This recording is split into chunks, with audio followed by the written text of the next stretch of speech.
The turn of the 20th century was a time of great political turmoil. The great powers of Europe and the United States had spent the last decades of the 19th century creating enormous empires to fuel their industrial economies. But those states affected by imperialism in Asia, Africa, and even Latin America were ready to fight back. For Europeans, the turmoil abroad blended almost seamlessly with the coming turmoil at home as the Great War, World War I, broke out in 1914. By 1900, the Chinese Empire was just a shadow of its former self. Imperialism and the fighting inherent to that system had meant that 19th century China fought almost continually, either with foreigners, as with the Opium Wars, or with itself, as with the Taiping Rebellion. Foreign countries had asserted authority in China, and the Qing government had been unable to stop them effectively. Unsurprisingly, secret societies formed and planned to rebel against these foreigners. The Society of Harmonious or Righteous Fists, known as the Boxers, was such a society that blamed China's troubles, its weak political system and weak economic system, on foreigners. The Empress Dowager Cixi believed that the Boxers might defeat the foreigners, so she secretly encouraged them, trusting that the Boxers would defeat the foreigners and she might regain control of China. The Boxers laid siege to a part of Beijing, but they were in turn defeated by a coalition of 12 nations, including most of those in Europe, Japan, and the US. In the peace negotiations that followed, China had to accept severe penalties, the open door policy, that further undermined China's political and economic systems. The aftermath led to the adoption of a constitutional monarchy, although when Cixi died in 1908, the new governance of China was completely up in the air. Upon Cixi's death, the tension between parties for and against industrialization erupted. Pro-monarchy forces fought against industrialization, but modernists like Sun Yat-sen and his Revolutionary Alliance were for industrialization and greater political reform. In 1912, the Revolutionary Alliance overthrew the last Qing emperor, who was 7 at the time, and the Republic of China was born. Sun Yat-sen thus became the first president of the Republic of China. He created a government based on the 3 principles of the people: nationalism, that is, an end to foreign control in China; people's rights, or the inclusion of democracy; and people's livelihoods, or economic security. However, Sun Yat-sen was a great idea man and organizer, but he wasn't really great at maintaining authority. As president, he lacked military support and thus the ability to enforce his agenda. So he resigned as president and handed power over to a military man who promised to uphold the 3 principles.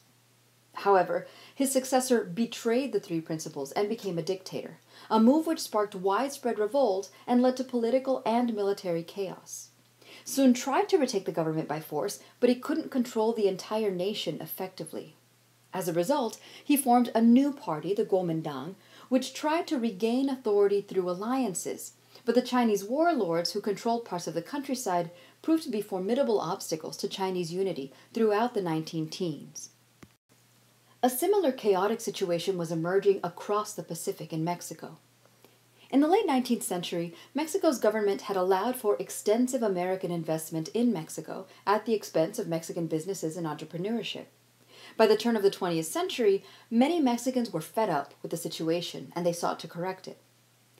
After nearly 3 decades in office, President Porfirio Diaz had promised truly democratic elections in which he intended to run again as president. He sought the support of wealthy land-owning Mexicans as well as the sitting American president, who was President Taft. In fact, Taft would travel to Mexico in 1909 to meet Diaz in a summit in Ciudad Juarez. It was the first time a sitting American president traveled to Mexico to meet a Mexican president. There were many wealthy Mexicans, however, who disliked Diaz and sought to run against him. Diaz, unsurprisingly, arrested his most viable challenger, a man named Francisco Madero, and when election results were announced in 1910, it was said that Diaz had won almost unanimously, a fact which almost no one believed. Madero called for a revolt against Diaz and his corrupt government. When the Second Mexican Revolution began in 1910, Diaz fled to Spain, allowing Madero to become president.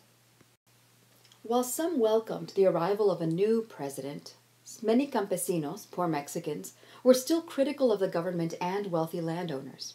The most well-known of these peasant critics were Emiliano Zapata in southern Mexico and Francisco Pancho Villa in northern Mexico.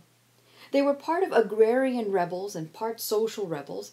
They enjoyed an enormous amount of popular support, and so Madero sought their alliance.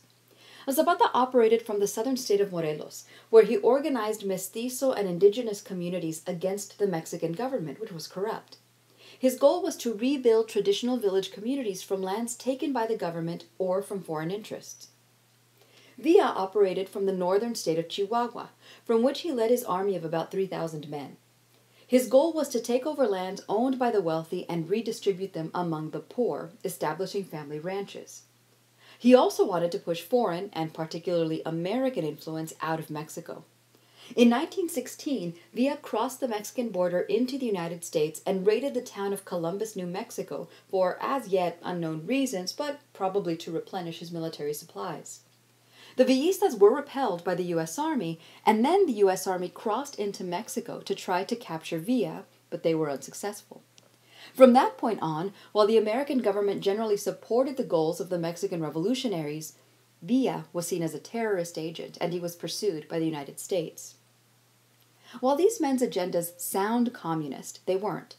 Mexico at this time was largely underdeveloped, and the country didn't have the industrial economy that so influenced European communists.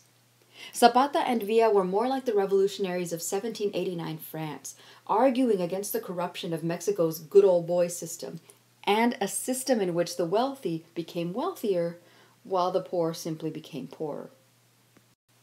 Despite Zapata's and Villa's enormous popular support, they were considered a hindrance by the various parties fighting for the leadership of Mexico's government. Madero, who'd welcomed the start of the Second Mexican Revolution and had become president in 1911, found himself torn between his own ideas of reform, which were quite moderate, and those of the more radical left, like Villa and Zapata, along with those of the more right-wing traditionalists.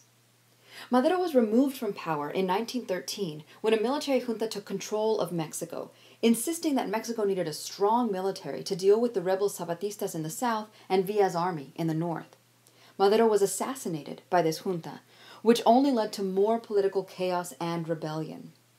By 1915, the military government was being challenged by a new party, the Constitutionalists, led by Venustiano Carranza and Álvaro Obregón, both of whom were supporters of Madero-style moderate reform. Their party would eventually take over most of Mexico, and, in their struggle to control the country and earn the respect of the Zapatistas and Villistas, they adopted most of those reforms advocated by Zapata and Villa. In 1917, Carranza became the new president of Mexico. His government was immediately recognized by the United States. The Constitutionalists wrote a new constitution, that of 1917, which promised universal suffrage, a one-term presidency, state-run education, the end of debt peonage, which was a system like indentured servitude, the restriction of foreign ownership of property, and laws specifying minimum wages and maximum work hours. Unfortunately, once in power, Carranza proved to be more conservative than expected, and he did not enact the more radical reforms under which he'd run for office. This meant, of course, that Zapata and Villa had to continue their fight. Of course, now that Carranza was president, he had much greater resources than either Villa or Zapata. The Constitutionalists turned against the peasant rebels.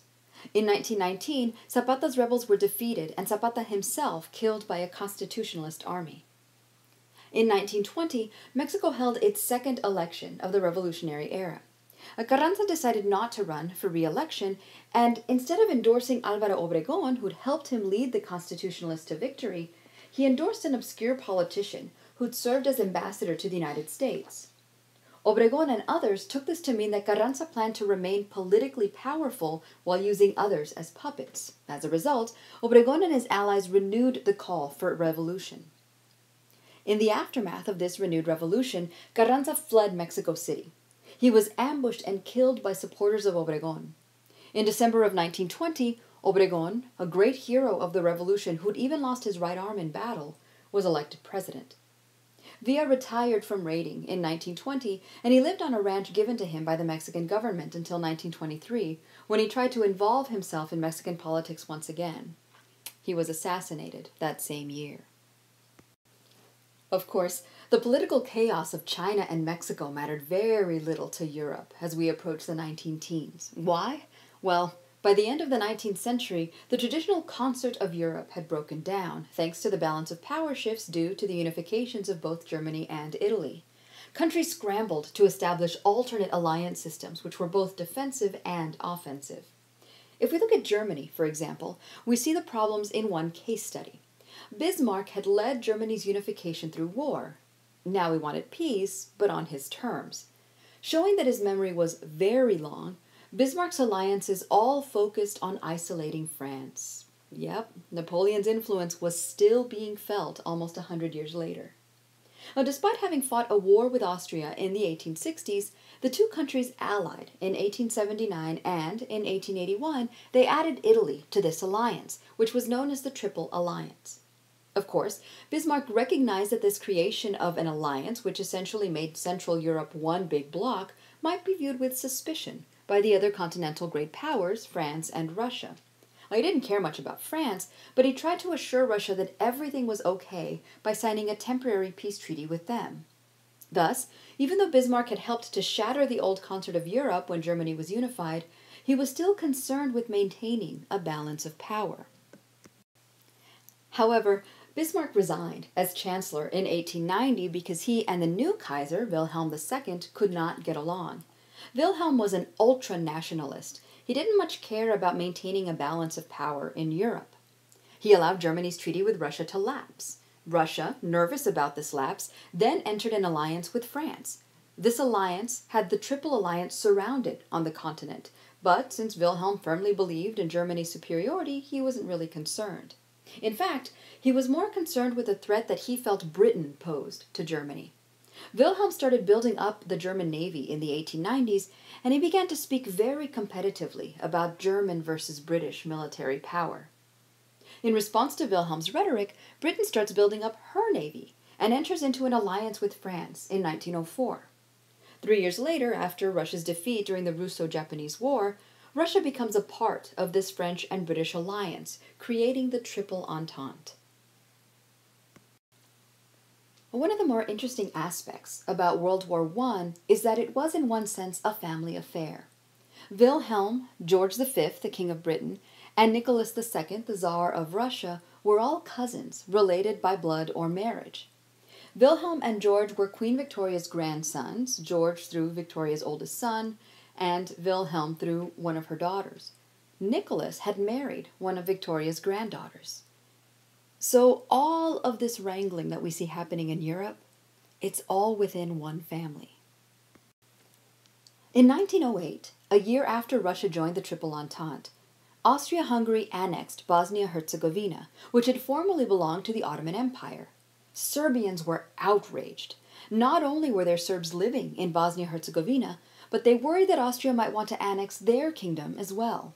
Serbia threatened war, and Russia, their ally, supported them. Austria-Hungary's annexation was backed by Germany because of the Triple Alliance, and a weakened Russia and Serbia had to calm down. Russia really wasn't sure that her allies, France and Britain, would back her up. Plus, Russia had just lost a war against Japan, and they really weren't able to fight militarily. In response to the annexation of a largely Serbian population by Austria-Hungary, Serb nationalist groups such as the Black Hand began plotting ways in which to get back at Austria-Hungary. In June of 1914, worried about continuing tensions in the Balkans, the heir to the Austrian throne, Archduke Franz Ferdinand and his wife Sophia, embark on a goodwill journey to Sarajevo, the capital of Bosnia-Herzegovina, in an attempt to convince the Bosnian people that their annexation by Austria is a good thing. But on the 28th of June of 1914, they were shot and killed by Gavrilo Princip, a Serb and member of the Black Hand. Since Princip fled to Serbia after the assassination, Austria-Hungary demanded that Serbia hand him over for prosecution. Wilhelm gave Austria support and encouragement for military action against Serbia. Now, during this July crisis, Austria-Hungary and Serbia tried to negotiate on the assassination issue. Austria-Hungary insisted that Serbia hand over the assassin and members of the Black Hand. They also insisted that Austrian agents be allowed to interrogate the assassin and to conduct their own investigation within Serbia. They set a deadline of July 25th for the Serbs to respond to these terms and to hand over Princip. Serbia stalled on their agreement to Austria's demands and instead tried to mediate a compromise. Multiple countries in Europe, like Great Britain, Russia, and Germany, all attempted to create a workable solution. However, when Serbia did not simply accede to Austria's demands, Austria declared war on the 28th of July of 1914. In late July of 1914, as everybody was trying to mediate a solution to this crisis, Russia had sent troops not only to the Russian-Austrian border in preparation to help Serbia, but also to the German-Romanian border. Romania at the time was under Russian influence. Tsar Nicholas II told his cousin by marriage, Wilhelm II, that this was just a precaution in case tensions broke out in the Balkans. Well, Wilhelm didn't buy it. Germany declared war on Russia on August 1st, and then, nervous because of the Franco-Russian alliance, Germany declared war on France on August 3rd. Germany's war plan was based on a plan developed in the late 19th century by General Alfred Graf von Schlieffen. His Schlieffen plan called for German forces to overwhelm France by taking Paris quickly. Then, Wilhelm planned for German forces to sweep to the east and take on Russia. Why focus on France first? Well, Russia didn't have enough of a rail system to get their troops to the German border quickly. Germans felt that they had some time to spare in that direction. The Schlieffen plan required that Germany attack France all along France's northern border and surround Paris from the west. This required the use of pretty much all of Germany's forces. The problem, however, was that Germany and France don't share a continuous border. Belgium is right in the middle. Thus, Germany could only move forward with the Schlieffen Plan if they cut through Belgium. One slight problem. Belgium is neutral. Germany asked the Belgians for passage through their country. The Belgian government refused. The Germans invaded anyway, angering the British, who had an interest in Belgian economics. Citing the violation of Belgian neutrality, Britain declared war on Germany on August 4th. Thus, by mid-August, all major European powers had taken sides. The Central Powers were made up of the major powers in the central part of Europe, the same countries involved in the Triple Alliance, Germany, Austria-Hungary, and Italy. Meanwhile, the Allies were the countries of the Triple Entente, Britain, France, and Russia. Most military leaders predicted a very short war, one that would be over by Christmas. After all, they had all sorts of modern technological marvels at their disposal. Of course, this would be a quick war. World War I, or the Great War, as it's also called, had two war fronts, one in the west and another in the east. The Western Front was an area covering about 500 miles from the North Sea to the Swiss border. Switzerland was neutral during this war. Germany's Schlieffen Plan worked throughout the rest of August in the west. With quick mobilization, the Germans had overrun Belgium and had swept into northern France and towards Paris by September 3rd. However, at the First Battle of the Marne on the 5th of September in 1914, Germany's Schlieffen Plan began to crumble. France, rushing to meet the German onslaught, rushed their soldiers to the front lines by any means necessary, railway, marching, even by taxi. It worked. By the 9th of September, Germans were given the order to retreat from Paris. By the 13th of September, the German army had been driven back 60 miles. In the meantime, on the Eastern Front, the Russians were able to get their armies into position along the German-Russian border much faster than Germany had anticipated. As a result, by the early autumn of 1914, the Central Powers were forced to split their attention on two fronts, which they hadn't wanted to do. In the autumn of 1914, fighting on the Western Front degenerated into a stalemate. This stalemate was due to the quality of improved weapons which both sides could use. The invention of the machine gun, a French innovation adopted by the Central Powers, at the end of the 19th century, along with better artillery, German innovations adopted by the Allies, ensured that both sides were fairly evenly matched. By early 1915, both armies had dug miles of trenches along the front to protect themselves from enemy fire. This became known as trench warfare. The soldiers themselves described the experience in very stark terms. They said, quote, "The men slept in mud, washed in mud, ate mud, and dreamed mud." The area between the trenches was known as no man's land. It was described by a soldier, quote, "Imagine a broad belt, 10 miles or so in width, stretching from the Channel to the German frontier near Basel, which is positively littered with the bodies of men and scarified with their rude graves, in which farms, villages, and cottages are shapeless heaps of blackened masonry, in which fields, roads, and trees are pitted and torn and twisted by shells and disfigured by dead horses, cattle, sheep, and goats, scattered in every attitude of repulsive distortion and dismemberment. During a charge, soldiers had to go over the top of the trench, exposing themselves to machine gun fire and almost certain death.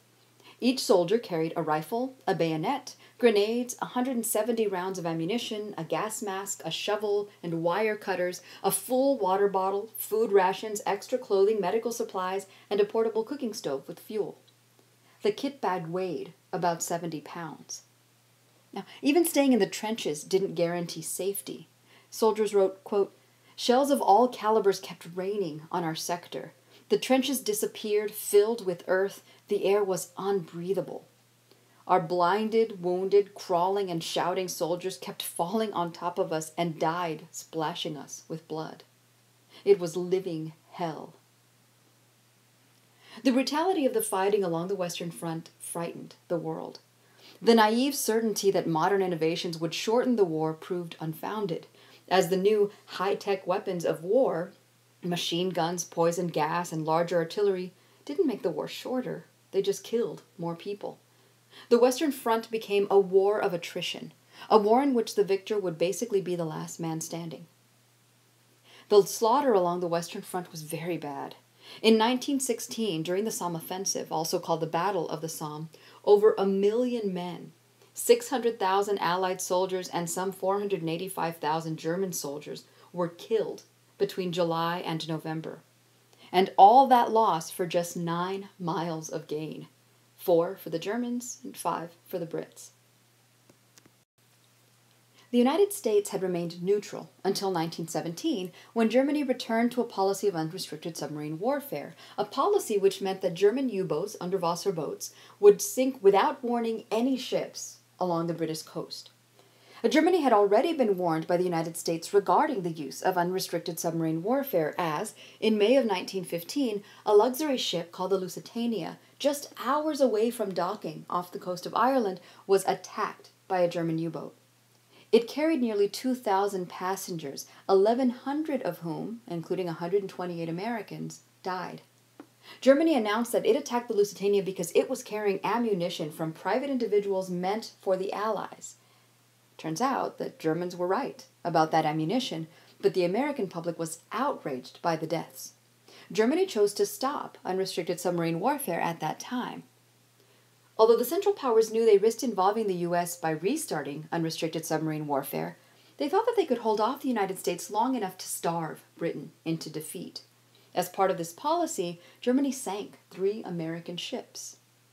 Then, in January of 1917, the British interrupted a telegram from Arthur Zimmermann, Germany's foreign secretary, to the German ambassador to Mexico. This Zimmermann note, which you see on the slide, told the ambassador to propose that Mexico enter the war on the side of the Central Powers. In return, Germany would help Mexico reconquer the land it had lost in the Mexican-American War.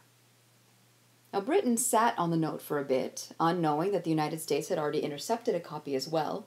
Eventually, Mexico and Britain would both forward the note to the United States. Once the authenticity of the telegram was determined, President Wilson asked Congress to declare war on Germany, and the United States entered the war on the side of the Allies in 1917. Fighting along the Eastern Front, the Russian-German border, was much more mobile for the entirety of the war. Unlike the West, there wasn't any trench warfare here. At the very beginning of the war, Russia had experienced victories in Austria-Hungary and in Germany, but the Russian military, despite its huge numbers, was no real match for the superior, disciplined German forces. By late August of 1914, the Russians were in full retreat. By 1916, the same year that the Allies suffered such horrific casualties in the Somme offensive, Russia's war effort was near collapse. But why? When in comparison to the West, Russia wasn't very industrialized, so it wasn't privy to the benefits of the Central Powers, particularly in producing armaments for war. Additionally, the other Allied powers were unable to ship supplies to Russia because of blockages. Germany controlled the Baltic Sea, and the Ottomans, who'd allied with the Central Powers, controlled the entrance to the Black Sea. Well, Russia's only real asset was a large population, but out of all of the warring nations, the Russians also sustained the biggest losses of the combatants. They lost 2 million soldiers in 1915 alone. Still, despite the bleak outlook, the fighting on the Eastern Front meant that the Central Powers were kept occupied, even if weakly, in the East, and it meant that the Allies had a chance to fight against them in the West. Well, fighting as a result of the tensions in Europe also spread to the European-controlled areas of Africa and Southeast Asia, usually in that Europeans expected their subject people to train for war and then fight along one of the war fronts. This global activity is what made the Great War truly a world war. And once the Ottomans had joined the Central Powers, the Allies became determined to topple the Ottoman Empire, seen as the weakest link of the Central Powers' alliance. Initially, though, the Allies underestimated the fighting power of the Ottomans. They faced an embarrassing defeat against the Ottoman Empire at the Battle of Gallipoli in 1915. There, British colonial forces, the Anzac forces, tried to invade the Ottoman Empire via the Black Sea, but they were completely astonished by the effectiveness of the Ottoman army, even though it wasn't that large. After the defeat at Gallipoli, the Allies, especially Britain, concentrated on forming alliances with Middle Eastern political leaders and relying on them to attack the Ottomans from the east. The leader of this alliance effort was T.E. Lawrence, a British army officer better known as Lawrence of Arabia, who helped lead guerrilla raids against the Turks. T.E. Lawrence encouraged small states and sheikdoms who were under Ottoman control to rebel against the Ottomans. His coalition armies eventually took Baghdad, Jerusalem, and Damascus, thus forcing the Ottoman Empire to fight a war for its own survival. The countries involved in the Great War devoted all their resources to the war effort. For this reason, the Great War is known as a total war.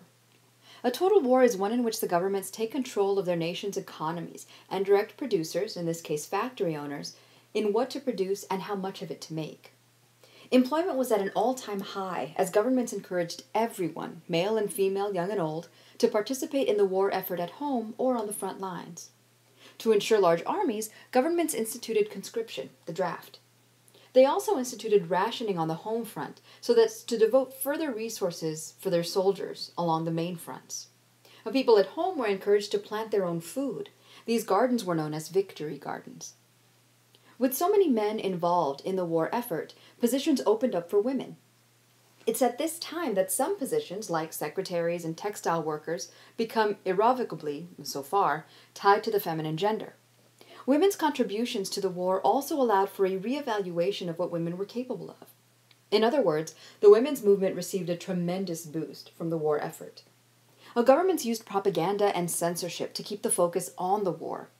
Anti-war sentiments, and they did exist, were suppressed. Their leaders were arrested and held. Newspapers were even censored, and men who dodged the draft were arrested. The most common propaganda was printed materials like pamphlets and posters, but governments used other media, such as the relatively new technology of the radio, to promote their views as well. Unfortunately for the Allies, the entry of the United States to the war effort in 1917 was not a guarantee of success because of the Russian revolutions. In 1917, Russia experienced its own year of revolutions, as its government underwent drastic change from an absolute monarchy to a communist regime. Pre-World War I, Russia's situation was much like that of old regime France in terms of its social structure and government. However, by the late 1800s, Russia had begun to industrialize, and the isms which had emerged in Europe throughout the 19th century, liberalism, nationalism, socialism, and communism, were all present among Russian intellectuals and government reformers. These reformers wanted to address the growing gap between rich and poor, and to ensure greater civil rights for the people of Russia. Meanwhile, the Tsar, Nicholas II, was an absolutist. He didn't want to share the limelight. While the majority of Russia's reformers were Republicans, people who wanted to establish a republic in Russia, there were also competing groups of Marxists or communists, who were the loudest group demanding change. The Mensheviks, meaning minority, led by Leon Trotsky, wanted to introduce communism gradually through government reform. On the other hand, Bolsheviks, or the majority, led by Vladimir Lenin, preferred to plan an overthrow of the government so as to force Russia to accept communist ideals. The debate about Russia's reforms had to take a backseat in 1904, when Russia and Japan entered a war over lands in Asia, mainly the Korean Peninsula and Manchuria. To Russia's immense surprise, Japan won the war. The focus on the war effort in the East had led Nicholas and his advisors to ignore the signs of rebellion back in the West. In January of 1905, a series of worker revolts broke out. In response to these revolts, Nicholas agreed to establish a Duma, a parliament, which would begin to reform the government. But this reform never happened, and then, 9 years later, the Great War began. During World War I, Russia faced an incredible loss of life, 4 million casualties in just 3.5 years. Nicholas, as commander-in-chief, was needed on the war front, so he left his wife Alexandra, who'd never been trained in state administration, in charge of the government. This plan was a failure. Alexandra relied mostly on the advice of a mystic, a self-proclaimed holy man by the name of Rasputin. Rasputin had gained power with the royal family because he was able to soothe the young heir's, Alexis's, hemophilia. Alexis had trouble clotting after being wounded. But this probably happened because he kept the boy sedated, so he didn't want to do anything that would cause an accident. Rasputin's influence caused much consternation among the wealthy, so much so that they assassinated him in 1916. Alexandra was distraught upon hearing of Rasputin's death. Other advisors finally stepped in, though, to try to manage the government. But by then it was just too late. In February of 1917, women in the city of Petrograd, formerly known as St. Petersburg, began rioting about the lack of bread and fuel. Soldiers were initially sent to fight against them, but then they joined in their demonstration, shouting, "Down with autocracy!" Without the support of the military, the instability was simply too much for the absolutist regime.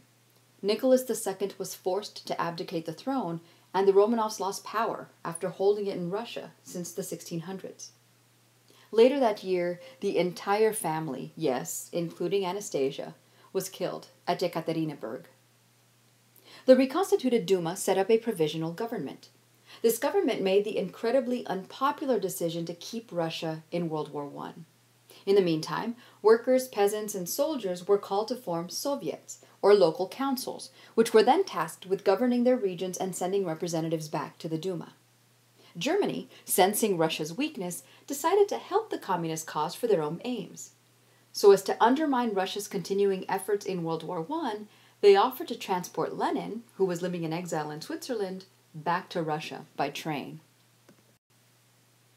Lenin and the Bolsheviks had, by this time, gained more power and influence than Trotsky and the Mensheviks, so many Mensheviks, including Trotsky, joined the stronger Bolshevik party. They began to lobby against the provisional government, blaming them for the continuing loss of Russian life during World War I. In October of 1917, Lenin ordered his Red Guards to storm the Winter Palace where the provisional government was housed, while most of Petrograd was at their regular nighttime activities. In a matter of hours, the Bolsheviks had gained control of this government. Lenin immediately moved to make good on all of his promises. He confiscated large farms and redistributed the land among the peasants. He gave control of the factories to the workers. Most importantly, he appointed Trotsky as foreign minister and sent him to deliver on another promise, the promise to withdraw Russia from World War I. Trotsky was sent to Germany to negotiate with the German government. Lenin had told him to do whatever he needed to do in order to get Russia out of the war. The Treaty of Brest-Litovsk, signed in March of 1918 between Russia and Germany, set the conditions for Russia's withdrawal from the war. In leaving the war effort, Russia was essentially admitting Germany's supremacy. As a result, Russia had to compromise the most in the peace agreement with Germany. The treaty directly handed over a significant portion of the Russian Empire to Germany. Russia lost eastern Poland, Estonia, Latvia, and Lithuania. Additionally, Russia had to recognize both Finland and Romania as autonomous, and they had to recognize Ukraine as an independent country. Well, this treaty also meant that Russia was no longer one of the Allies. As a result, Russia would not play a role in the final peace negotiations at the end of the war. Russia's withdrawal from the war in March of 1918 meant that Germany could now send all of its forces to the Western Front. But it was too little too late. The Allies, with American help, had managed to break the stalemate of the trenches, and Germany was on the retreat. Well, by the summer of 1918, Germany's defeat seemed very clear. In fact, they were essentially fighting the war on their own. Well, back in 1915, the Italians had switched allegiances and joined the Allies. Because of Italy's relatively weak military, that defection hadn't been too hard. However, in 1918, Germany was losing allies left and right. The Ottoman Empire was forced to surrender to the Allies because it could no longer fight a war when it was imploding from the inside. Then, in October, Austria-Hungary faced a revolution that ended its monarchy, and so it was forced to withdraw from the war as well. By the beginning of November of 1918, facing revolts at home, Wilhelm II was forced to abdicate the throne. The remaining political leaders in Germany, drawn from a variety of political parties, formed a provisional government which agreed to an armistice signed on the 11th of November of 1918. Now it was time to talk peace. In many ways, this peace conference was just like the one that had happened just over 100 years before, the Congress of Vienna. This new meeting, however, would not be in Vienna, Austria-Hungary had been on the losing side, but in Versailles. The leaders of the Big Four, the major allies of the Great War, would coordinate this peace process. The Big Four included American President Woodrow Wilson, French Prime Minister Georges Clemenceau, British Prime Minister David Lloyd George, and Italian Premier Vittorio Orlando. The Russians were not invited to the conference, as they had betrayed the Allies by withdrawing from the war. While German leaders were present at the conference, they weren't there to negotiate, but to accept whatever the Big Four decided. To some extent, the discussion of the peace agreements revolved around Woodrow Wilson's proposal for peace, known as the 14 Points. Wilson had characterized his plan as a just peace.